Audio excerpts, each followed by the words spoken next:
Right.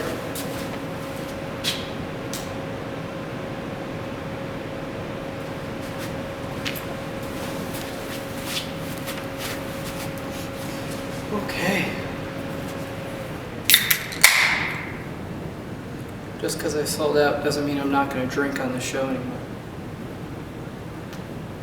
This thing took me like an hour to put up. Totally my own fault for trying to set it up myself, but it takes two people. It looks sick though. Like it looks really sick. Notice how I did like everything like all black? Looks like really professional and sick. Welcome to the first episode of the new NATF Axe update. Feels really cool to say that part. As you can see, we have relocated the show to the brand new NATF YouTube page. That was my goal the whole time. This is where you're going to be able to find all video content NATF related. It's all going to be on this page, so please do the whole subscribe thing. A big shout out to the NATF for helping me out with all this and giving me this awesome backdrop so that I can make this show legit. Use my real camera gear, put it in a real format, and like give you guys the show that I always wanted to give you. So huge thanks to Matt Wilson and the rest of the NATF team for supporting me this whole time, giving me that flag way back, especially for letting me do this on this channel. This is still the same show. I'm still the host, the researcher, the editor, lighting assistant, guy who builds the backdrop, wardrobe stylist. I know you probably thought that one was, they hired that one out, because, right? It's pretty cool that I'm like almost 30 and I still get to dress like I did when I was 16. I'm also really excited about this being on YouTube because now you guys can like actually comment on stuff and we can have discussions about things and you guys can tell me what you want to see in later episodes. Aside from all of that, I'm still here to study axe scores, so you don't have to. Is it cheesy that I said the tagline? I think it's lame, but I like it. For all our new guests, this show is a recap of axe throwing throughout the NATF, whether that be tournament recaps, league stats, player bios, rookie milestones, all sorts of things going on all over the NATF. But what we're mostly going to be talking about on this episode, the National Axe Throwing Championship, which is going to be February 17th. I'm so excited for it, and I'm so excited to finally get this show back on the road so that we can do a recap of round one. We can talk about the people that are going to be at the NATC. I've got a couple of announcements that are coming directly from the NATF. You've maybe seen them on Instagram recently, but I'm just going to cover all the new stuff that came up this week, and then we'll get into the stats after that. So first, the official prize money purse has been announced. I'm super excited about this. I know that the NATF is super excited about this. This is the biggest cash prize pool in axe throwing history.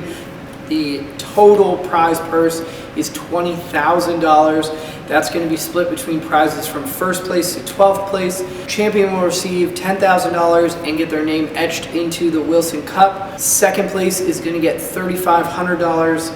Third place is going to get $2,000. Fourth place is going to get $1,000. Fifth and sixth place is going to get $750 each. Seventh and eighth place is going to get $500, and ninth to 12th is going to get $250 each. As a wise man named Vin once said, I'm really excited to not win any of that cash. The second announcement that came out just this past week was the starting venue list. The really cool thing about this show now being on YouTube, if you go down into the description below, I have links to all the things that I'm mentioning today. Breakdown of the cash prizes, I'm going to link out to that, and then I'm also going to link out to the starting venue location so that whoever's in the tournament, they can find out where they're playing. You guys can check it out, see where your friends are playing. There will be shuttle buses from the venues out to Pickering for the finals, and then we're going to have skills after that in the evening. If you want to play it safe and just watch axe throwing all day without having to travel, I would recommend just starting your day at Pickering. I will see all of you at Pickering at some point. If you're going to be at Yorkdale, please message me, let me know. I would love to see some people early in the morning and, you know, hang out before everything gets nerve-wracking. But like, who am I kidding? I'm probably going to lose twice and then just like drink for the rest of the day. So to anyone else that has those plans, I'll see you there. The after party for after skills, after the whole tournament, all that kind of stuff, The location has changed. It's now going to be at the Aviary, kind of closer to Pickering. So Pickering people that are coming downtown, it's a lot easier to get to the Aviary than to pass all the way through downtown. Again, I'm going to have links down in the description if you guys want to look at that. Please remember that all of this information is at nationalaxe.com, and spectators are welcome. Tell your friends, your family, your neighbors, your school teachers, I don't think there is a better way to get people interested in axe throwing or excited about axe throwing than to take them to one of these tournaments. Show them the community, because I think the community is the best part of this sport. Spectators are welcome. Please bring people. Prom on the Monday. Prom is entirely sold out. I'm really looking forward to this. I've never been to an axe prom. This is going to be my first one. Everybody's telling me it's the best thing in the world, so I'll probably be let down because my hopes are so high. Doc Ellis is where we're going to be for the after party, so please check that out. Moving on, I want to talk about a giveaway that the NATF is doing right now. They're doing a NATF flag giveaway. They only had like 6 of them, and then they sent me like the extra one, and then you guys like freaked out so much, and now they're printing more. So they're giving away 3 of these flags. Just go on Instagram. All you have to do is like the post and then tag someone in the post, and you're entered into the giveaway. I would just tag a bunch of friends. Don't tag me, because like I already have one, which like 5 or 6 people have done. If I got picked in the raffle, it'd kind of not be fair. I mean, if I won the flag, I would probably just like give it away on the show, and then like that would look way cooler. Link to the flag giveaway, again, down in the description. I know this description is probably going to be super long, but I got a lot of stuff to cover today. So last thing about NATC contests, giveaways, announcements, all this kind of stuff. This isn't like a big NATF announcement. This is just for this show. You know how in the past I've done those brackets, I've done giveaways, and I have all this for the NATC. I'm saying we because there's a lot of people helping me out with this. We are organizing a huge bracket prediction giveaway. It's going to be the full tournament bracket, like the full NATC tournament, 192 spots. You got to go through and pick the whole bracket for the whole tournament. If that's too much work for you, please feel free to not partake and let someone else win free stuff. So first place, the person who predicts the bracket the most accurately is going to get a home target starter setup, like target stencil, markers, axes, some merch, full setup. Minus the wood. I'm not going to ship people wood. I will give you everything else, and then you can just build the physical target and have all the cool stuff to go with it. I feel like that's fair. That's going to be the first place prize, but it does not end there. From second to, depending on how many sponsors we get, whether that's like 8, 12, 15, whatever, it's just going to be each brand will submit a package, and then I'm just going to give away packages to people. So far we've got packages from the NATF, Battle, Urban Axes, Rage Axe Throwing, Cold Steel, No Fun Press, Hammer Throw Clothing, Chopper's Hatchet House, and I'm still working on a few others. As soon as the bracket's locked and it's not going to change, that's when I'll make it live. If it's the day of the tournament, that might happen. If it's a week before, that's awesome. We can get a whole lot more people involved. Keep an eye on my Instagram. I'll probably announce it on the show in a later episode. If you have a company that's starting up or a big company and you just want to break into the axe throwing market, shirt and a hat is totally what we're looking for. DM me on Instagram if you want to be included, if you want to be a sponsor for that giveaway. Okay, moving into actual recapping of the sport. The first thing I want to talk about today is Grudge Match. So the first edition of Grudge Match just finished like a week ago. It happened at Chopper's Hatchet House in Cherry Hill, New Jersey. Huge thanks to Keith for letting us do that at the venue. What Grudge Match is a long format UFC style stream. My mind got turning, and then I was like, what if we sort of duplicate wrestling, boxing, mixed martial arts format and do 4 individual matches, no tournament bracket, and they're just dream ideal matches that people would want to see, put together by a promoter that knows what people want to see. Big shout out to Will, Vin, and Mike for helping me organize everything. They were definitely the boots on the ground. They set up the live stream. They did the design work for all the stuff that was on the screen. They even had the awesome idea to do walking music and stuff. It was just an awesome thing. And also a big thanks to Kelly Moreland for doing the scoring that they use in those live streams. And then also a huge thanks to Jeff Kastner and Mike Moore for doing the commentary broadcast. A really special thank you to all of the competitors. It went so well. The Quinn sisters, Julie and Lisa, their match was awesome.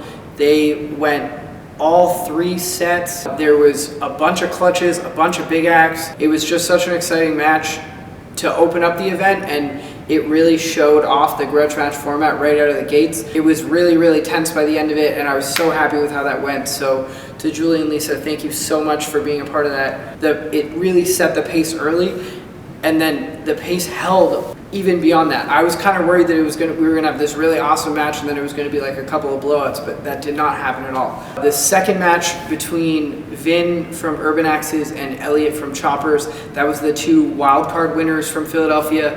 Vin took the first round and was feeling pretty confident, and then in the second round started getting frustrated, and I was worried that it was just crumbling house of cards. Elliot was really on point in that second match. Ended up beating Vin 4 rounds to 1, and it was not looking good going into that last set. So they went the full 7 rounds, and on the very last clutch, unfortunately, Elliot drops his clutch, and the heartbreak and the turmoil of that whole event, like the total roller coaster of that match, you guys did amazing, and the throwing was insane, but that kept going. Keith Allen Kelly and Joe Perry were the third match.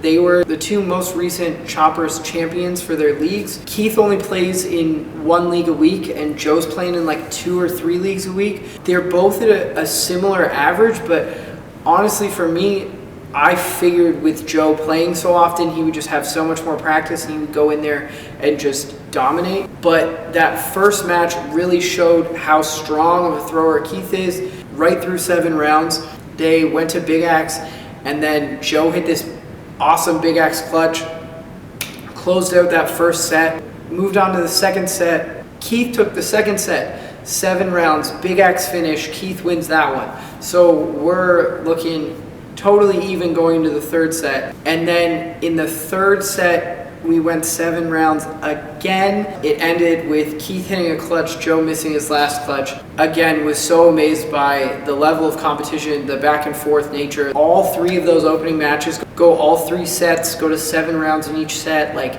such a crazy thing to see, and it was exactly what I was hoping for out of the grudge match format. The main event, Uncle Willie and Mike Kump, watching these guys throw is an unbelievable thing to watch. They went 27 to 27 in every single hatchet round.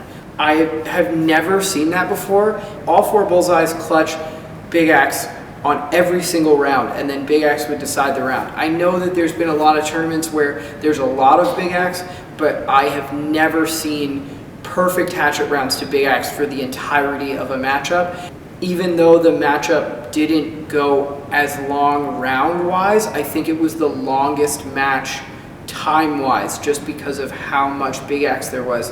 One would hit a Big Axe clutch, the other one would hit a Big Axe clutch, and then we would just keep going. Like, it wasn't quick Big Axe rounds either. It was just crazy to watch. But round-wise, the first set went to Uncle Willie, winning 4 rounds to 2. His Big Axe game is just so on point. And then continued that drive into the second set and beat Kump 4 to 1. But again, I just want to make this super clear. The only way it got that far was because both of them were throwing perfect the whole time, both hitting bullseyes on their Big Axes. Each round was decided on like who would hit a clutch or who wouldn't. I think there was only like one where it wasn't a bullseye and then to clutch. Like, it was the craziest thing I've ever seen axe throwing wise, and I'm so excited to see those guys at the NATC. I'm gonna predict that both of them end up in the top 10. And they're both awesome dudes. Like, they organized and ran that whole thing, but were also playing in it, and even though they were spending their whole night stressed about running the stream and making sure everything went well, they also still threw literally perfect. It's just a whole other level of competitiveness, and it's so cool to see. If you guys are interested and would like to see for yourself, the whole first edition of Grudge Match is up on the Choppers Facebook page. You can go on there and check out the whole stream, watch it from start to finish. Let me know what you guys think. The viewership on this first one was off the charts. I'm so happy that you guys liked it. There's been so many people reaching out to me asking how they can be a part of it, when the next one's going to be. I just want to let you guys know that we are working on more. I'm going to try and get these things going like 5 or 6 times a year. I'm going to try for every 2 months. I'm already working on one for after the NATC. I'm not going to give you any information about that stuff yet because we're still figuring it out. There is going to be another one coming up soon. There's going to be more. We're working on one for somewhere in Southern Ontario, or somewhere in the Southern States, which I'm really excited about because I know that there's some folks down in the South that give a whole lot to the axe throwing community that haven't really been hit by the tournament circuit yet. So sending a grudge match down to one of those locations is something that I really want to do. I'm trying to work out one for a little bit further east in Canada, and it would be awesome to get one out somewhere in the Rockies, maybe Denver. No specific plans for those kinds of things. These are all just ideas right now. If you want to be a part of Grudge Match and when the next one comes around you're not included, please don't feel like you've been cast aside. There's so many people messaging me. I'm keeping track of everyone who's reached out. I want to get you guys included. I just can't put every single person that wants to be in it into the next one or even into the one after that. So know that I am keeping track of everybody. I'm trying to make sure that everybody is included. Hopefully they will continue on for the foreseeable future, and don't give up on me. I also wanted to talk about NATC Round 1. I'm going to be doing a player recap, either the next episode or the episode after that. This week I want to talk about venues and specific allotments for different venues. A big thanks to Cyclops out of Philly. He did all the number crunching and made a spreadsheet. A lot of what I'm talking about today is taken from his data, so big thanks to Dave for that. But let's get into the recap. It was a total bloodbath at all of our more popular independent axe throwing venues. For some of these bigger organizations like Battle or Urban Axes, there's specific venues that are really heavy hitter venues, and because those bigger organizations have so many spots, the weighting of their spots gets kind of skewed to those heavier venues, which totally makes sense. For some of these newer venues, they only had 3, 5, 7 spots that they could allocate, and they have 10, 20 throwers that are just amazing competitive people. Biggest independent venue bloodbath that I saw was Axe Club of America. They only had 4 spots to get into round 2, to get into the actual NATC tournament, and they averaged a 75.58, so over perfect. As a group, those 4 people that made it averaged over 75, so that's amazing, especially for a venue that's only been open for a year. I think Axe Club of America is going to be a group that everyone needs to watch out for. Splinter had like a 77.7 average, and their lowest score to qualify was a 72 average. Like, there's venues that wasn't even their highest score, so unbelievable from Axe Club of America. Another crazy one was Choppers. They had 9 spots. They had a 74.3 average. Their last in was 73.7. That is a crazy high number for the last in. But I think the biggest story for Choppers was their big axe average was 38 points. Going for bulls every time, the highest you can get is 45. They averaged 38. So that means you had people banging out clutches on big axe. You had people going straight bulls and hitting them all. It's just a crazy level of competition coming out of Choppers, and I'm so excited to see those guys. Peterborough Axe was the same thing. They had 9 spots, a 74.1 average, and their last in was a 73.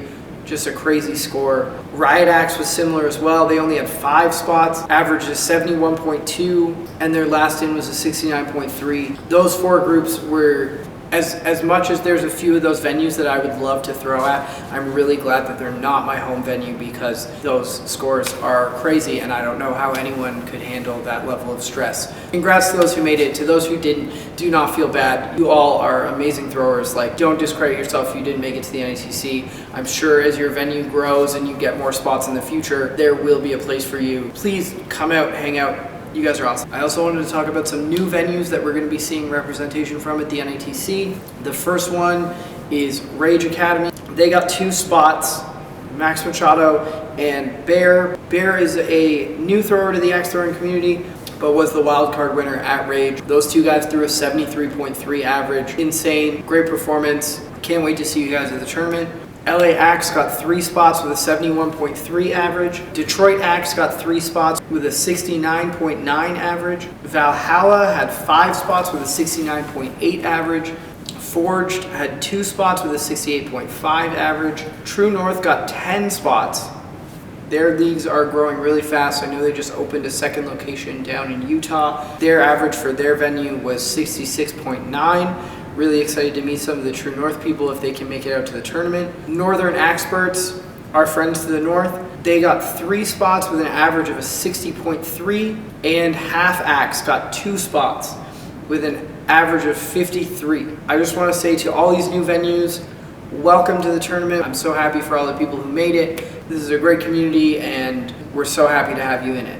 Urban Axes is seeing some awesome representation from their 3 venues that they had people qualifying from. Urban Philly had the 2nd highest amount of qualifying people out of all of the NATF from one venue with 17 spots. They averaged a 73.3 on those 17 spots. That's just crazy. The last in was a 69.3. That's an awesome score. Congrats to all the people that made it. I'm very excited to see all my Urban Philly friends at the NATC. Baltimore had 6 spots. They had a 71.3 average. Their last in was 68.3. Urban Austin had 12 spots with a 66.9 average. Their last in was a 61. Urban Durham, they had 2 spots with a 62 average. Their last in was a 60.7. So awesome to see the urban community growing and seeing all these locations getting more representation. Now moving on to Battle. The venues that got the most spots out of Battle are the ones that I'm going to talk about first. There was a, I believe, 90 spot allotment for Battle just because of the size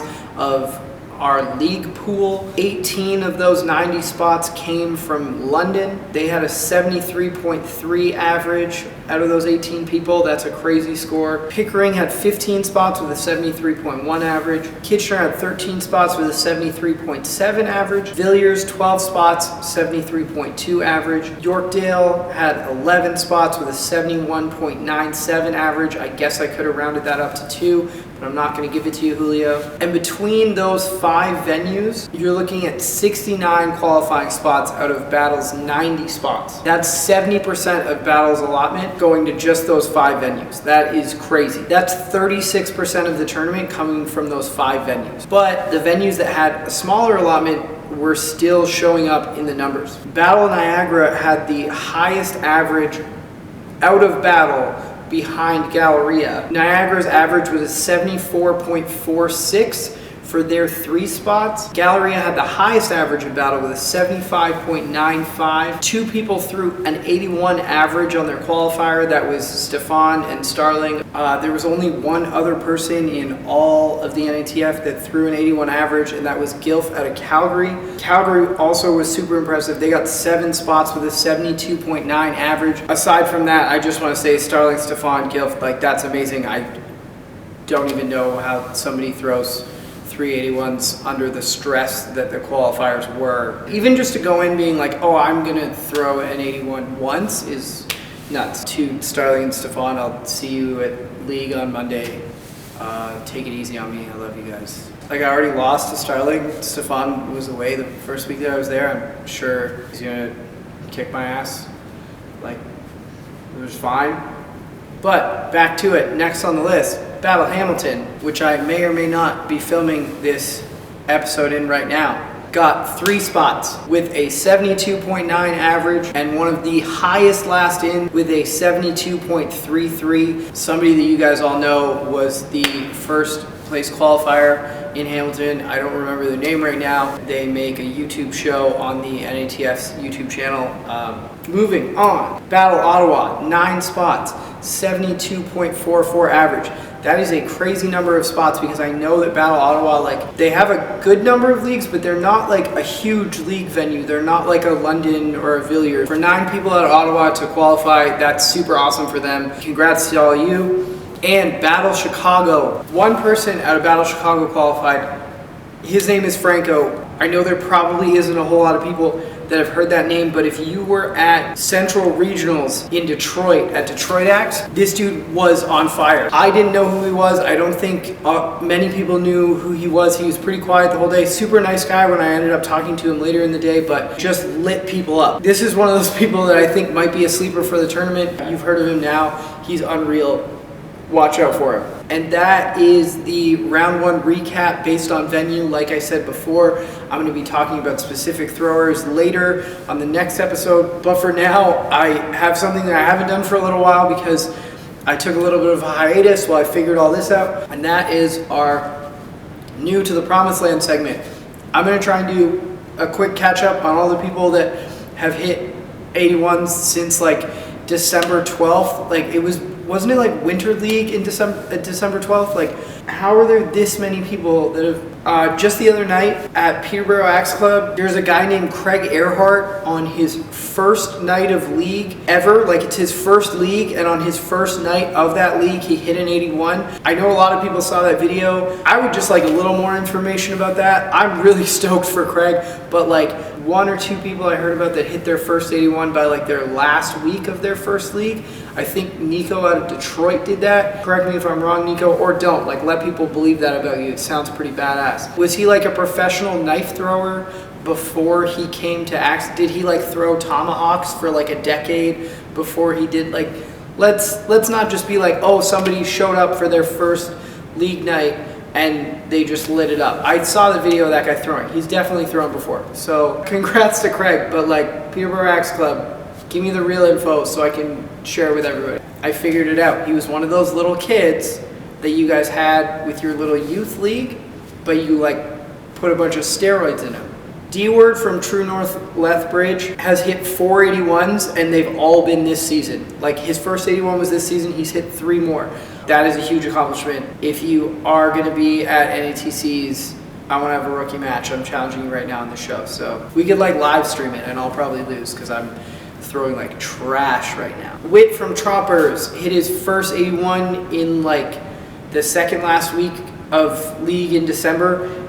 Now has 3. Matthew C. from Lindsay Axe Club now hit 3 81s and has gone undefeated this season. That's super awesome. Marcus Brown from Detroit Axe, my man from Regionals. He's a really awesome guy. He's got 2 81s now. Lee C. from Peterborough Axe Club just recently hit their first 81. Have you guys noticed that I keep mentioning Peterborough Axe Club? It's like an 81 factory. Theology from Urban Axes Baltimore went from a 51 average last season, is now at a 69.2 average with an 81. Unreal change. I don't know what you've been doing for practice, but if you could like write it down and email it to me, I would really appreciate that. Some other people that are new to the promised land. Handsome Dan and El Dorado from Urban Axes Philly. Congrats to you guys. King Kenny, Kendra K, aka Coach K, and Shane Olson from Battle Calgary all hit their 81s recently. Dave A from Lumberjaxes. Leslie Snipe from Battle Yorkdale. I know she's been chasing it for a little while. Congrats to you, Leslie. And lastly, out of Battle Niagara,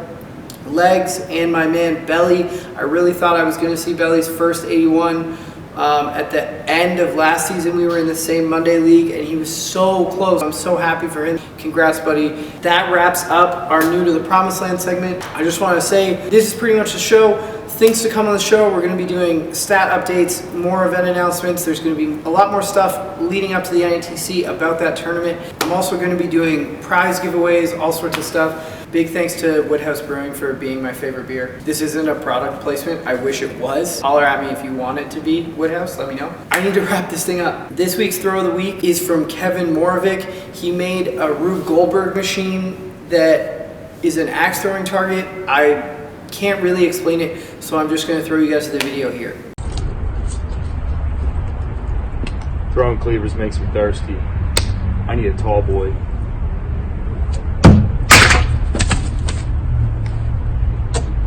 Pabst Pounder.